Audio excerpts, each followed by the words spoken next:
ಕಾನೂನು ವ್ಯವಸ್ಥೆ ವ್ಯವಸ್ಥಿತವಾಗಿದೆ. ಯಾವುದೇ ಸಂದರ್ಭದಲ್ಲೂ ಕೂಡ ನಮ್ಮ ಕೈ ಮೀರಿ ಹತೋಟಿ ಮೀರಿ ಹೋಗಿರ್ತಕ್ಕಂಥ ಸಂದರ್ಭಗಳಿಲ್ಲ.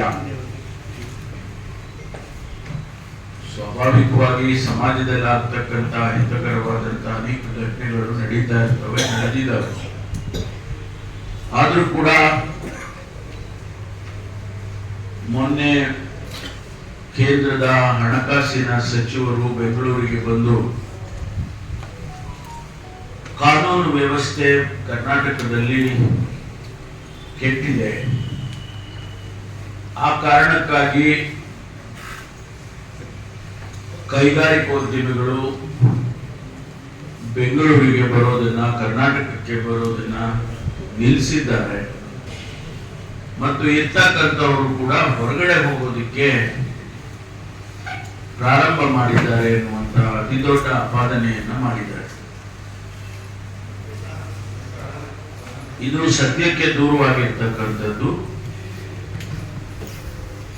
ಯಾವ ಕೈಗಾರಿಕೋದ್ಯಮಿ ಕೂಡ ಇಲ್ಲಿಯವರೆಗೆ ಹೊರಗಡೆ ನಾವು ಕರ್ನಾಟಕ ರಾಜ್ಯವನ್ನು ಬಿಟ್ಟು ಬೆಂಗಳೂರನ್ನು ಬಿಟ್ಟು ಹೋಗ್ತೇವೆ, ನಮ್ಮ ಇಂಡಸ್ಟ್ರಿಗಳನ್ನ ನಾವು ಇಲ್ಲಿ ಮುಚ್ಚುತ್ತೇವೆ ಅನ್ನುವಂಥದ್ದನ್ನ ಯಾರು ನಮ್ಮ ಹತ್ರ ಹೇಳಿಲ್ಲ. ಅಂತ ಯಾವುದೇ ಉದಾಹರಣೆಗಳು ಕೂಡ ಇಲ್ಲ.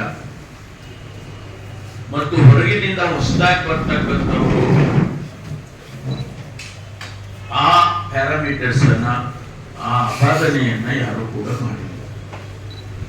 ಹಾಗಾಗಿ ಏನು ಶ್ರೀಮತಿ ಸೀತಾರಾಮ್ ಅವರು ಹೇಳಿದಂತ ಮಾತು ಸದ್ಯಕ್ಕೆ ದೂರವಾಗಿರ್ತಕ್ಕಂಥದ್ದು.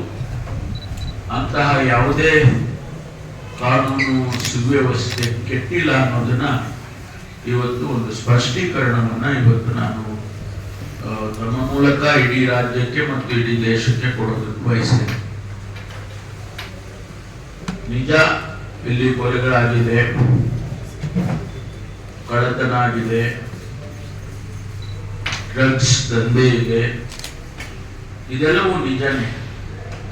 ಆದ್ರೆ ಎಷ್ಟರ ಮಟ್ಟಿಗಾಗಿದೆ, ಏನು ನಾವು ಅಧಿಕಾರಕ್ಕೆ ಬಂದ ಮೇಲೆ ಮಾತ್ರ ಆಗಿದೆಯಾ? ನಾವು ಅಂಕಿಅಂಶಗಳನ್ನ ನೋಡಿದ್ರೆ 21, 22 ಅಥವಾ 20, 21 ಅದಕ್ಕೂ ಹಿಂದೆ ಹೋದ್ರೆ